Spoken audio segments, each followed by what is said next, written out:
everyone out there, how's it going? Welcome back to my channel. There's a car. There it goes. Welcome back to my channel. I am happy to have you here.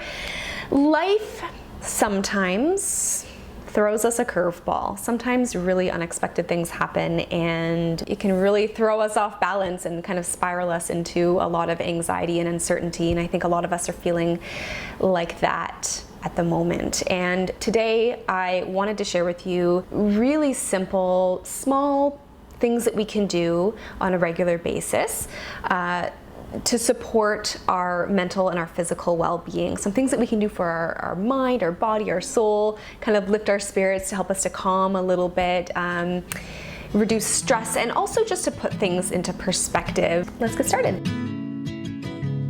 Pause and notice your surroundings. It's so easy for us to be focusing on the past, focusing on the future, being worried about what's going to happen, and sometimes all we need to do is just take a moment to pause, to just stop wherever you are and just look at what's around you. You know, what is around you? What can you focus on that is in the here and now? And what happens when we do that is we put that awareness back into the present moment awareness, right? But when we do that, when we experience that present moment awareness, the fears about the future, or the feelings that we have about the past, they dissipate. For example, right here, I'm sitting on my couch, on the edge of my couch. My kitchen is in front of me, and everything that's around me is what's here right now. This is what's real.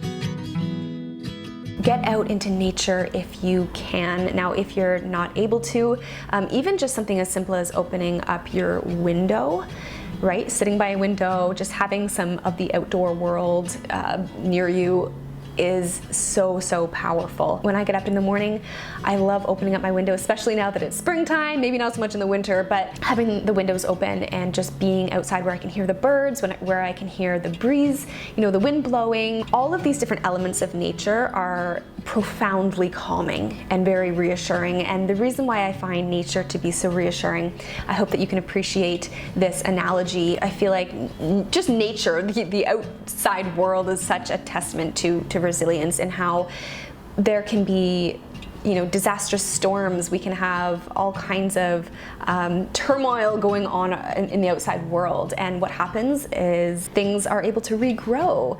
Even when you think about the spring versus the dead of winter, where things, flowers start sprouting again, things are able to just flourish again, especially when we think about how we as humans are part of this earth. Not trying to get too deep here, but really I believe that we are also inherently really resilient people, and there's a lot that we can learn from the outside world. So point being here though is to get outside, and I think that if you are like most people, just being out in nature in any form really can drastically reduce anxiety levels, can make you feel a lot less stressed, and can make you just feel more grounded and more balanced. Found a worm.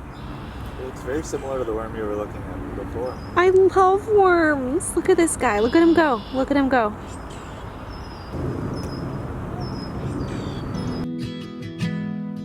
I am a big lover of things like positive affirmations, but I also love inspirational quotes. I love different phrases, things that just lift me up. So whether this for you is something like scripture or maybe just an inspirational book, whatever it might be, turn to these things because they really do help to lift you up. Some of my favorite quotes are, "This too shall pass. Everything happens for a reason. Everything is exactly as it should be." I really like that one especially. I actually want to hear from you. If you guys have any really uplifting quotes or phrases, leave them down in the comments below. Let's just load up the comment section with lots of really uplifting phrases, or any of your favorite quotes. I would love to hear them. Let's talk about gratitude here. And one of the simplest things that you can do is to just write down 3 things that you're grateful for, and the reasons why you're grateful for them. And this helps us so much because it shifts our perspective. I've talked about this in videos in the past, but it shifts our perspective from a state of scarcity, of lacking, not having enough, worry, all of those things, to to abundance, to realizing what we do have. And if you're not in the habit of writing down or thinking of the things that you're grateful for often, then even what you can do is just to make one master list kind of the things that you are grateful for, and then have it handy. You can kind of have it near you, or you can just refer to it when you just want to lift yourself up a little bit. But even just saying them or talking to a loved one, or your partner or a friend, can do wonders to your emotional well-being, your mental and emotional well-being. Sometimes without us realizing it, we are breathing really shallow. This is often what happens when we are in a state of stress or worry or anxiety or freaking out about something. And slowing down your breath is one of the quickest ways to have an effect on your nervous system, your parasympathetic nervous system specifically, which is what governs that rest and digest and makes you feel calm. Slows down your heart rate. It's something that we always have available to us. It's a practice that we can do anywhere, anytime. It's really just kind of paying attention to your breath and consciously slowing it down, being aware of how you're breathing and adjusting it. Something that I find to be really helpful is relaxing, and again, kind of consciously doing this, relaxing any muscle tension that I have in my body. This is especially helpful if you're feeling stressed out, but also sometimes we're doing this without realizing it. Maybe we're clenching our jaw, maybe we're furrowing our eyebrows, maybe our shoulders are hunched a little bit. But what I want you to do, even right now, is just only takes a moment, do a quick scan of like how your body is feeling. Are you hunching a little bit? Are your eyebrows kind of furrowed a little? Just notice them and relax them. That's it, simple as that. And you will immediately feel that effect of just feeling a little bit more relaxed when you let go of that tension. Next, I want to talk about starting your day with a nourishing meal. Nourishing our bodies feels good. It's an act of self-care, which we definitely need during times of stress, and it helps to set us up for better choices through the day. Perhaps if you are newer to eating healthier more regularly, even if there's just one other meal that you can really focus on making that one meal nourishing for you, can make a big difference in how you feel. So some of my favorite breakfasts are, like, I love an avocado toast, leftover sweet potato with some eggs is really good, or an omelet with added veggies, a smoothie with a handful of greens added to it. Oatmeal is wonderful too. And so these are just some options of things to really start to emphasize in your life on a more regular basis, is making sure that your breakfast is super nourishing and you're supporting your body right off the bat at the beginning of your day. I love tea. I just love tea. There are so many wonderful kinds of herbal teas out there, and not only do I love drinking tea because it's a really nice kind of daily ritual to get into, it's relaxing, we can slow down, but also herbs have properties that can benefit different parts of our body. So I love peppermint and ginger for digestion. Fennel is also great. Green tea is great for energy.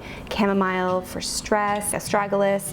Also chaga and reishi mushrooms are great for our immune system, which is on a lot of our minds right now. Leave me a comment below with your favorite teas that you love to consume regularly, or any of your other favorite kind of like morning drink rituals. I would love to hear what your favorites are.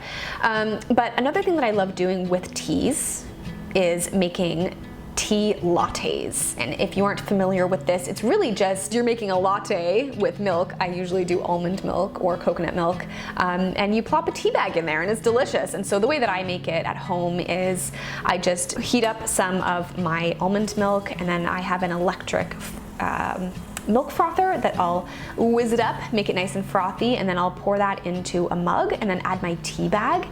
And that's pretty much it. You can add a little bit of honey or maple syrup if you want to. We are always doing things. We're just always doing things. We always have things to do. And I think it's so easy for us to forget about the fact that it's okay to stop and do nothing. And I'm talking to really do nothing. Like, I don't mean do nothing as in just sit down and watch some TV and do nothing. I'm talking like nothing. Like the kind of nothing where you're lying on your bed and you do not have your phone near you, you do not have the TV turned on, you don't have music playing, you don't have a podcast on, you don't have even anyone near you potentially, but you're just doing nothing. You're letting yourself sit with your thoughts and just being with yourself, just doing nothing. Not being influenced by things that you're reading online or music that you're hearing or noises that you're hearing. And hey, this might just be for a couple of minutes. It's really just that idea of almost letting yourself be bored for a moment. It's actually, there's some research on this, that being bored is actually really good for ourselves instead of constantly feeling like we have to stimulate our brains. Have an outlet, some kind of creative outlet, especially where you can express yourself. This is so good for our mind, so good for our soul. It just is good all around for our well-being, where when we can express ourselves in a creative way. We are creative beings. I know some people are maybe more creative or more artistic than others, but there is so many different ways to be creative, and it feels good when we do that. Writing is a wonderful thing to do here. Journaling, creative writing. I really love poetry, is one of my favorite ways to express myself. Music, perhaps creating music or singing. I'm not a singer, okay? I'm not a singer, but I actually enjoy singing when I'm alone. Like, I enjoy it. There's something about it that just feels really good. Singing, maybe doing something with your hands, maybe sewing, crafting, baking, art, anything. I also love art. I love portraiture. I love sketching. I love painting. Although it's been a while since I've done it, I need to draw something soon. I definitely need to draw something soon. It's been a while. And also, expression is important too, because it can be therapeutic in a lot of different ways, right? It can be therapeutic when we are expressing ourselves, when we are releasing different feelings that we're having that are maybe pent up, or emotions, and we're expressing them in whichever way feels good for you.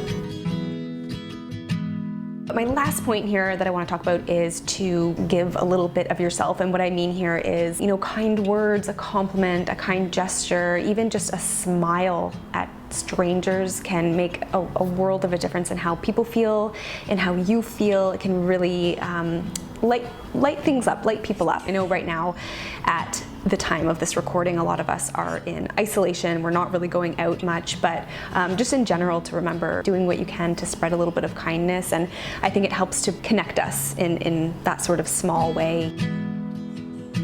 And that is it for today's video. I really hope all of you are doing okay during this really interesting time in 2020. I really hope that some of these things really help you to kind of help to promote some more mental, physical well-being in your life. Be sure to subscribe to my channel if you haven't yet. You can also give this video a thumbs up if you enjoyed it.